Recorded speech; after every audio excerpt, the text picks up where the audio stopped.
So today I have Trevor Longino, who has launched 15 startups from 0 to $3 million plus in ARR over the last decade, including Unito.io, Gog.com, Contact.io, and theprizefactory.com. Ooh, that sounds fun.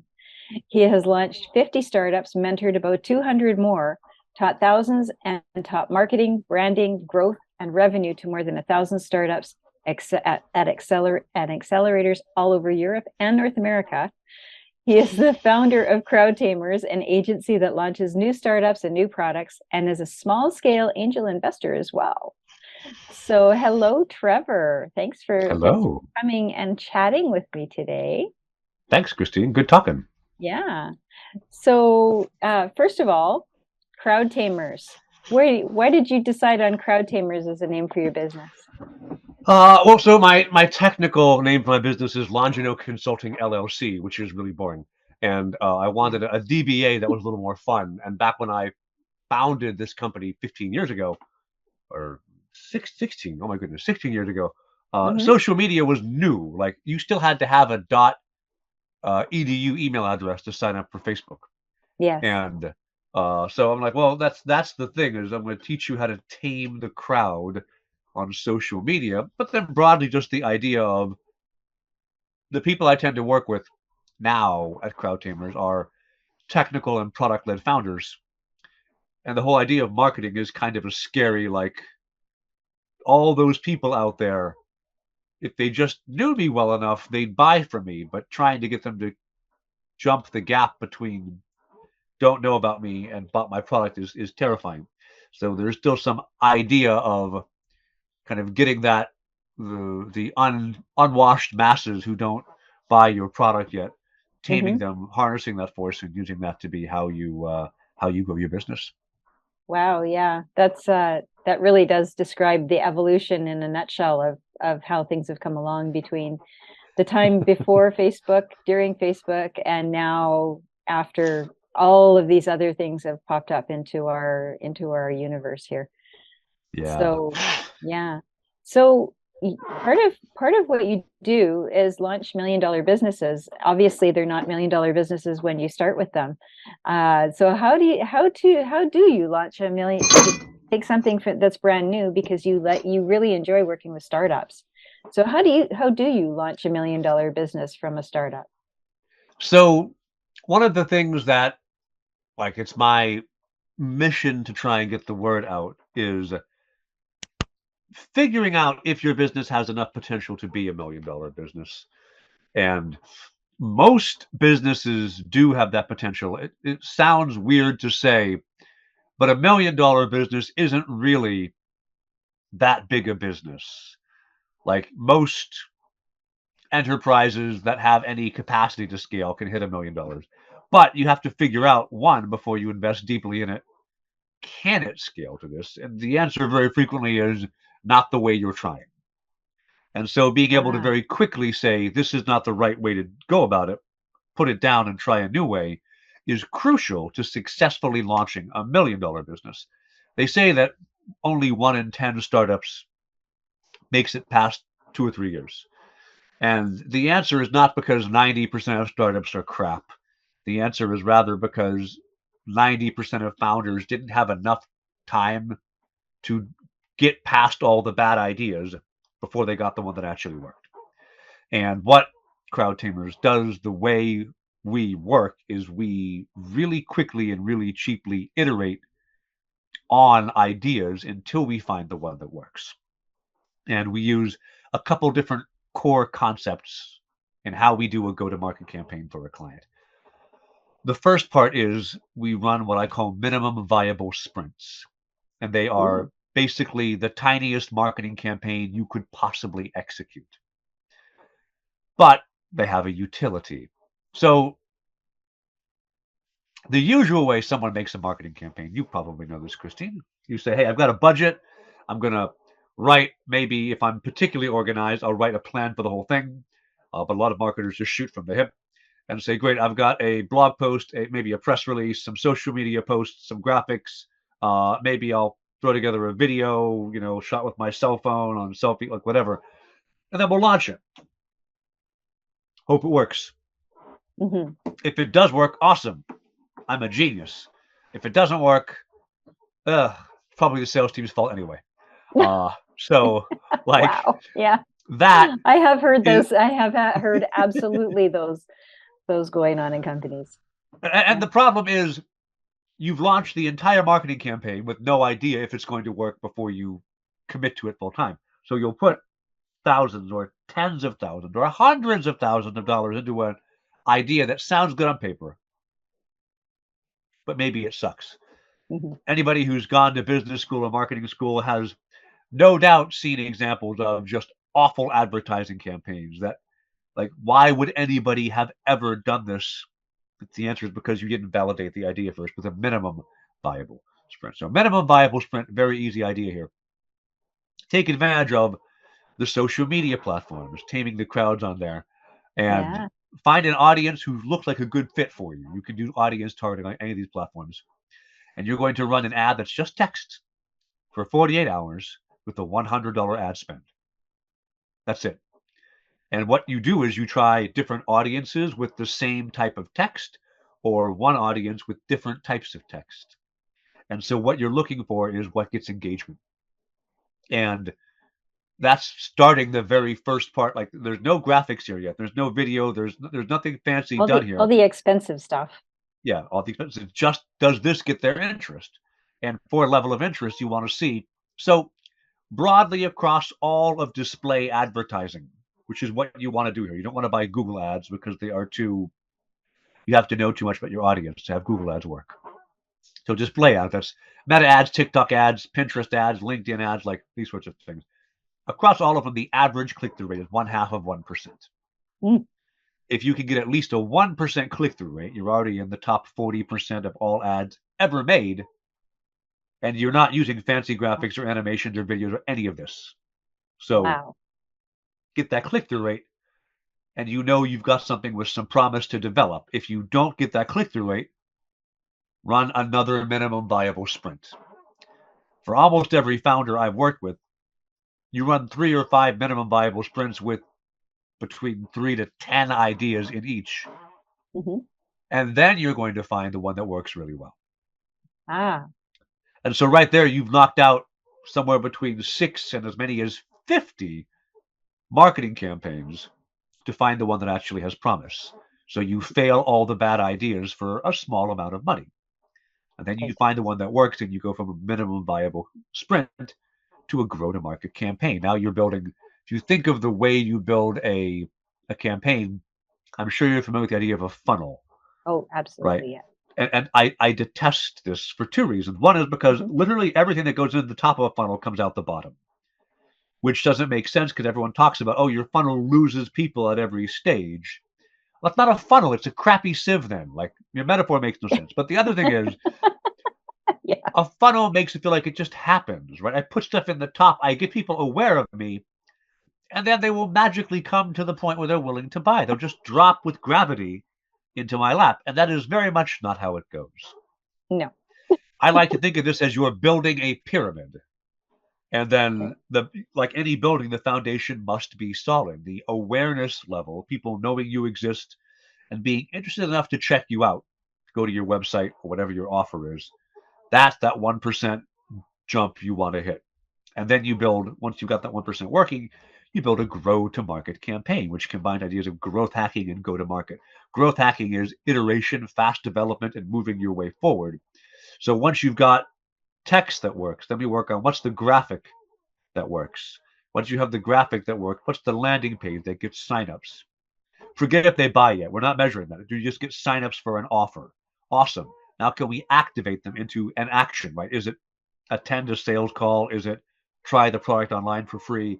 Whatever it is, you've got these metrics of success you are building up sequentially. Right. So Layering. you've de-risked everything. You're not saying, hey, I built a landing page and everything and launched it all and now it sucks. Instead, and also if it sucks, I don't know why. Is it the wrong audience coming to the page? Does the page not do the job? Are they not activating once they've signed up? Are they not buying once they've activated? What's wrong? I don't know. If you build in order, you can see, oh, well, I haven't yet hit the right metric for this stage, so keep trying until I do. Right. And so by going through this very sequential system, the big problem of I have an idea how to make $1 million, it's broken down into 5 or 6 little problems. Right. And each of those little problems can be solved with discrete steps and with a known successful outcome. And so then you put all this together and it becomes less daunting to say, my idea, how do I bring it to the world? Instead, you go, okay, my idea, how do I find 100,000 people who look like they're all going to care about this one sentence? And that gets way easier, and you build up from there. Fantastic. Wow. Yeah. Taking off, eating an elephant one bite at a time, but also, Exactly. but also breaking it down into its component parts and working on each one of those distinctly, separately, to get that precise. So you're not just throwing money into the air and hoping something grabs on, right? And Exactly. especially nowadays, things are not cheap. Advertising is not cheap. Doing any of that sort of stuff, and to be fully committed into an ad campaign or a marketing campaign without having all of these super important. It's like a grain of sand in an oyster. It's not, if you don't put a pearl in there and then hope it's going to get bigger. It's not the same thing. You have to break it down and work on each one. And I love that because it's so systematized and so easy to get your precise metrics on what is working and what is not working, right? And really finding your audience, finding your market. So Exactly. I love that. And so that's what Crowd Tamers, the agency, does. The course I run and teach is the same thing. I work with Founder Institute. I've taught, I just finished my 39th cohort with Founder Institute. Wow. So I need to update my bio because I've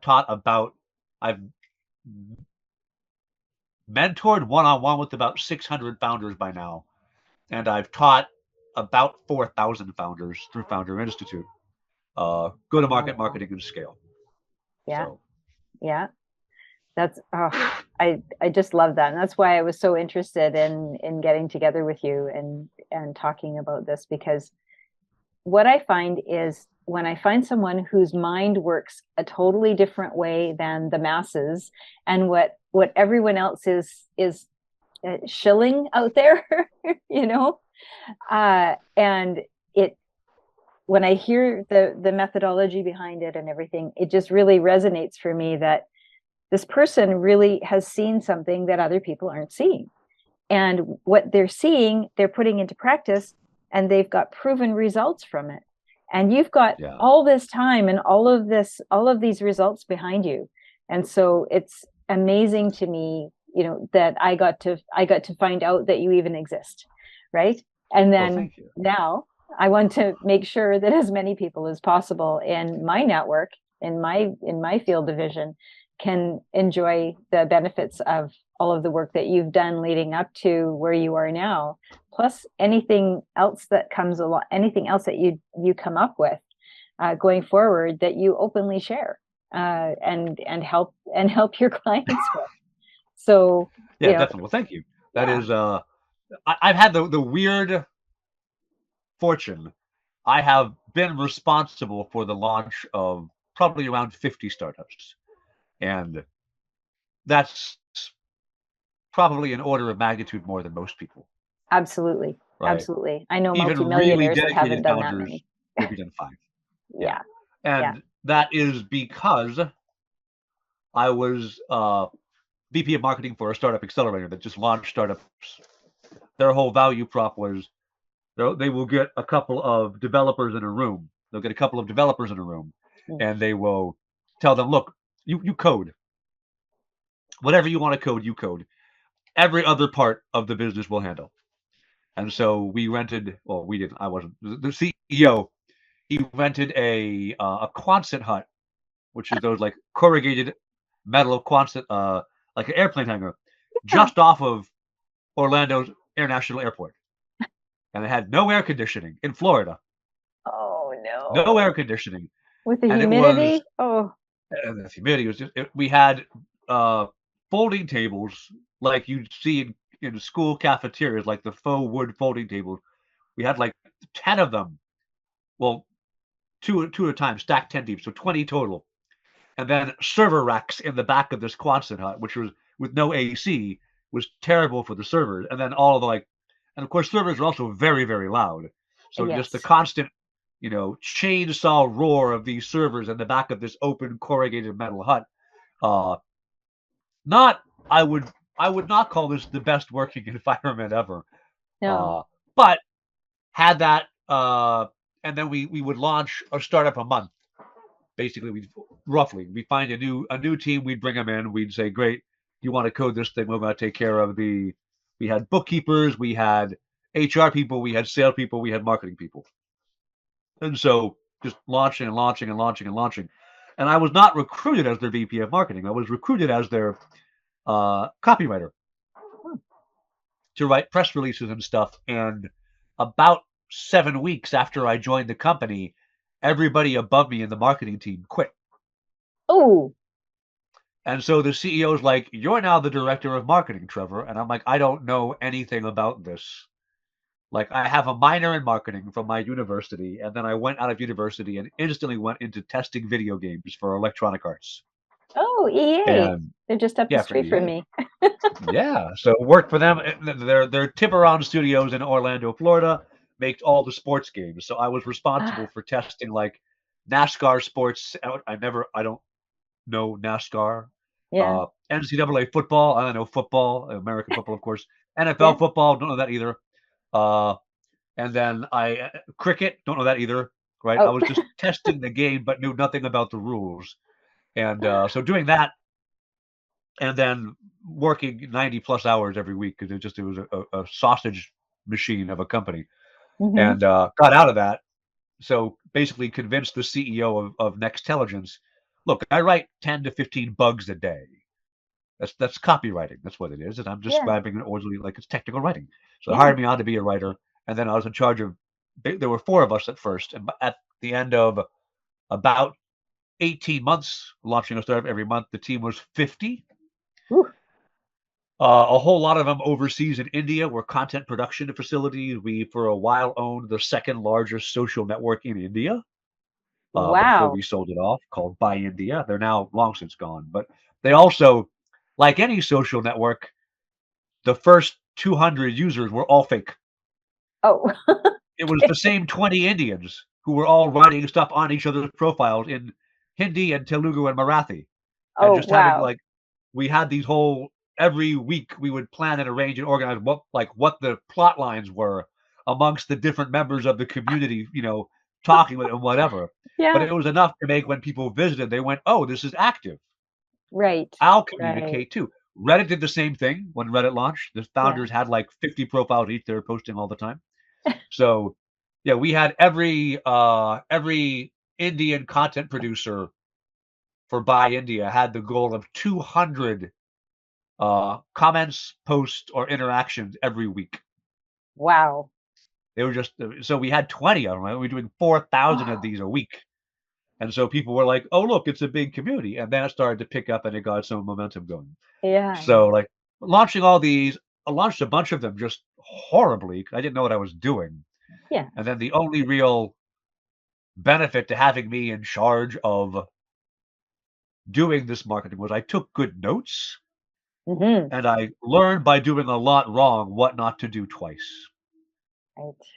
And so then, like my first five that I launched, I basically strangled them in their cribs like a Yeah. someone murdering a baby. It was brutal. But then the later one had a little better chance of success. The Prize Factory came from Nextelligence. Ah, Chamber okay. of E-commerce came from Nextelligence. Buy India came from Nextelligence. So like those all grew and scaled and did quite well. This is back in '06, '07, somewhere around then. The Yeah. Prize Factory for a while, it was you mentioned it sounds fun. What they did was when you have any online chance to win game Okay. or even offline ones. McDonald's has their big Monopoly. Monopoly game every year. Yeah. And for 2 years, the Prize Factory powered their online Monopoly game. Right. So because one of the founders of that product knew the team at Lloyd's of London, who Ooh. underwrites basically all of these. So the way this works is when you have a chance to win a big prize, like the marketing team does not have clearance to spend $1 million if somebody wins, but instead they go to Lloyd's of London, they pay Lloyd's of London $50,000, and Lloyd's of London underwrites it and says, if somebody wins, we'll pay out the cash. Oh, So wow.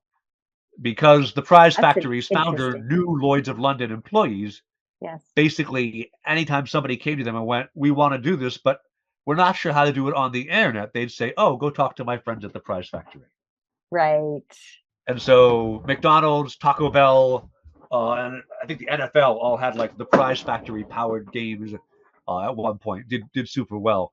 Wow. So like those were all successful launchers. I do think the Prize Factory website is technically still up, but it looks very like it was made in 2006 because it was. And Yeah, and I'm not sure that they don't the really company's need. still around anymore.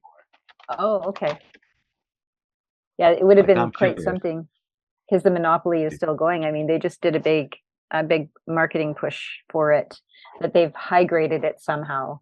And now you can Uh, do it on an app on your phone, something like that. okay, gotcha, Yeah. gotcha. So yeah, so that's so it's interesting. So if the Prize Factory is still around, I would be They are, surprised and if it, I looked at the yeah. website, and this is actually still the website that I and their developer coded together in 2006. Well, they don't need the front end. The front end doesn't matter because the back end is happily moving along, right? Yeah, clearly. So that is, I mean, that's some that looks like very 1990s GeoCities design. Anyway, so like learned by doing that, right? Learned by launching, and then over the years, I have continued to find better ways to model how this works and Right. find better predictive metrics to help founders, like being able to say something like, hey, you've run your first 1 or 2 minimum viable sprints. Good for you. What was your CPM, which is cost per thousand? Confusingly, in English, we use cost per mille, Yeah. even though mille is not the English word for thousand. And for a lot of founders, I can say, hey, at that cost per thousand, you're not charging enough. You can't make your business won't make money. And being able to say that a week into your first marketing campaign, say, nope, your prices have to be 2x or 10x what you're currently charging for this business to have enough legs to go, is people are like, I don't believe you. You're making stuff up. And I'm like, no, really. I can walk you through all the math and Yes. show this to you. And the math's not that complicated, but it's all fractional percentages. I'm like, Yeah. well, we could just say, look, this is not going to work. Your prices should be higher. For almost every new startup, that's true anyway. So Yeah. Yeah, and the magic is also in having the founder or the decision maker be aware and be open and to understand that, when you hire a professional to do a job, let them do the job, right? And so often, what I found with some founders is their ego gets in the way. It's my baby, it's my thing, it's my, I know exactly what it is. But yeah, you know exactly what it is to create your baby. That's fine. yeah, But in order to get it out to the masses that you need to get it to, the specific masses you need to get it to, you need to hire a professional that knows exactly what to do and has a system, has a plan, has done this before successfully, not just done this before, but done this before successfully, and yeah, and not question their judgment when they come back to you with facts, with evidence. I've gone out, I've checked it out. This is what came back, and it sucks. We need to do something. We need to do this other change. You know, yeah. those are Well, the one kind of advantage to going through a system like this where we're, I mean, so you're running ads, right? And a lot of yeah, people say don't run ads for a new business. And I completely agree. Don't run ads for a new business if your goal is to make money right away, right. because you don't know enough to make money. That's the whole problem. But when you run ads to learn how to make money, it ends up taking ego out of the discussion because it's not I'm right and you're wrong. Right. It is I'll test anything client asks me to test. I don't care, man, because Yeah. I don't know the right way to launch anything, like the specifics of is it this phrase or this phrase? I don't know. I test it and we see what works. And I had a client I talked to this morning, actually. I had an early call with a client this morning. And one of the things they've said to me 3 or 4 weeks ago, we were running our first minimum viable sprints for them. Like, this is not the right way to talk about this. You're being too simple. You Mm. have to give us like you have to put more industry terminology in this. And I'm like, I don't think so, but let's test it. And Hmm. so the difference in the performance on like the jargon laden ads and the simpler ads for this particular client was a 600% difference in the performance of the ads in the favor of the simpler language, right? So you're like, look, I'm not gloating over I'm right and you're wrong because it could have gone either way. I'm wrong a whole lot. We know what the audience prefers. That's all that matters. Exactly. Exactly. And where you're again where you're getting engagement, that's the proof, right? That's the proof. That's it's actual real humans responding or not responding, as it Or were. not. Yeah. And it is interesting, especially I find industries like engineering, right? They get very tied up into their jargon. And that's all fine. And that, we're talking to people, we want to talk to people that are like us. So we want to talk in the jargon, and that's fine. But sometimes those people aren't looking at, they're not looking for anything. They've got tunnel vision, they're in their groove, everything's working for them, they're not looking for anything outside. So how do you get them? You get them by keeping it simple and letting other people go, hey, engineer friend, have you heard about this thing? Right? And they go, no. And then they, of course, engineers, they go deep into it right Take a look at it. away. Yeah. And Yeah. then they realize, oh, hey, right? So those are the kind of things, know your audience, yes. But if you don't know your audience, it's not just about your audience itself. It's about how to get to them. And some of them, scientists, are the same thing. They're always Yes. nose down in their work. They're not ever looking up and what's happening in the rest of the world at the same time as they're doing that, because they're so focused on their goal. So if there's a new microscope or something that's available, they're not even going to go look for it, because they're just focusing on the do, not the tools. And so it's going to be somebody else coming in and tapping them on the shoulder and saying, hey, here's a new microscope, it's even better and blah blah blah. And they're like, oh wow, okay. And then, and then they keep going. So the big thing is knowing how to get to the people, and sometimes you have to go through other people to get to them. A lot of those very technical people are like, oh, marketing blah blah doesn't work on me. And they're wrong. Like, we're Yeah. all human, right? They're Oh wrong. yeah. Yeah. But the thing is, marketing blah blah of certain types won't work on them. Like I have a book that I use ads to help drive discovery of and sell my book. And the book is like $8.50 or something like that. And it cost me about $85 or maybe $95 to sell a copy of the book, which is obviously not a very positive ROI. But I know 1 in 40-ish people who buys this book is going to reach out and ask to be a client of mine. Like, if things work out, everything. So Yeah. clients of mine are worth enough where that trade-off is worth it. But what I don't do, and this has gotten some people to just track me down and be mad at me, I don't have like an 8 email drip sequence after you bought my book with, hey, buy this or hey, I send one email.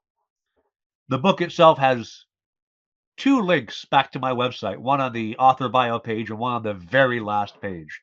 And that is it. So it's not a hard sell.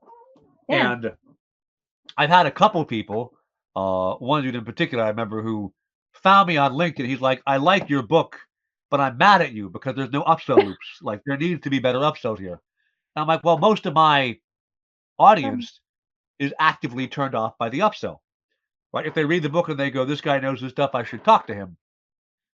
That's enough. I could probably make some more money if I had more aggressive upsell loops, but given that I work with product and tech-led founders who respond to a heavily data-driven approach to growing their business, I know my audience enough to not try and sell differently, right? I've worked with some clients who the day didn't matter to them.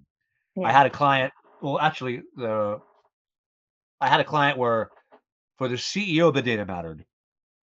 And we completely transformed their business, took them from making about $400 a month to making about 40 grand a month in 7 months. Wow. And so tremendous difference. And then they were like, "Oh, we're now ready to hire a VP of marketing, a real marketer." And because you're fractional, Trevor, you can't devote your time to us full time. That's fine. And so we had a admittedly fairly ugly ad and landing page combo. That's just Yeah. it worked. It worked. Yeah. We would spend like $25 to close a $400 sale repeatedly, right? Wow. That's a So great ROI. that's a phenomenal ROI. Don't break And it.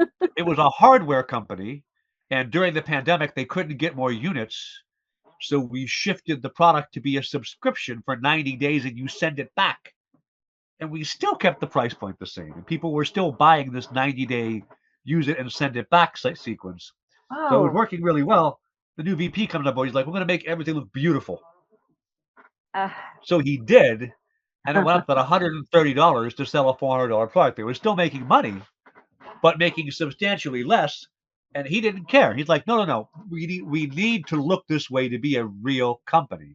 oh And I'm my. like, dude, you've quadrupled your cost per acquisition to Yeah. know real, like, what is, and maybe at some point in the future, you hope that people will like the brand better. Like, that doesn't matter, man. You make money now and worry about 5 years from now, 5 years from now, right? People aren't Yeah. going to remember you that far out. So Yeah. sometimes I find that happens. And then that sort of person, that's my sign.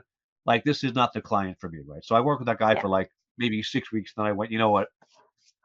Peace out. I'm glad I got the company in a good enough position to hire you. I'm done. Bye. Yeah. Yeah. That's the other magic of being in business, and knowing your stuff, knowing when to be able to cut people loose. Firing clients is not a bad thing, especially when things like that happen. That scenario, and things like that happen a lot in business, unfortunately. So, but that's okay, because there's so many new startups, and there's more now than there ever has been, and Yeah. like ever.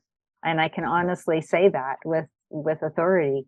And they all need help. They all need, there's so many things. Again, they know they've built and created this magical whatever widget, and they need somebody else to look after taking that widget and making it, doing the, what is it, the in the Lion King, where the father holds up the cub. Here, Yes. here, take it. Simba. Yes, take it to the world, Yeah. right? Yeah, I'm going to release my baby to you to get it famous and throughout the world, and make us a lot of money. Yeah. So, and there's nothing wrong with making money. Money is, money. Everybody needs it. Everybody likes to eat. Yeah. So it's not a bad thing at all. But going with someone that's already a proven entity to do what you need done, that's hands down the best decision you'll ever make. So I'm really, really happy that we got to talk today. And thank you Awesome. Thank very you. much for toughing it out. I know you're suffering with allergies Yeah, in my a big way, allergies are right? so bad. I'm hoping it's not too distracting to your listeners, but I'm just constantly dripping right now. So Yeah. my apologies, listener. I've tried to mute the worst of the noises. Thank you so much. Thank you so much, Trevor. And with that, I will say, reach out to Trevor. His contact information and the link is below to set up a call with him. And really look forward to doing this again. Yeah. And I'm looking also forward to hearing comments and people making notes of what they've taken away from this conversation, and what they plan to do on their own, and if they're ready to take that jump and actually work with a professional that knows what they're doing and take it and ride it all the way up. So thanks again, Trevor. Really, Thanks so really much, nice to Christine. have had you. And with that, we'll say talk soon. Take care.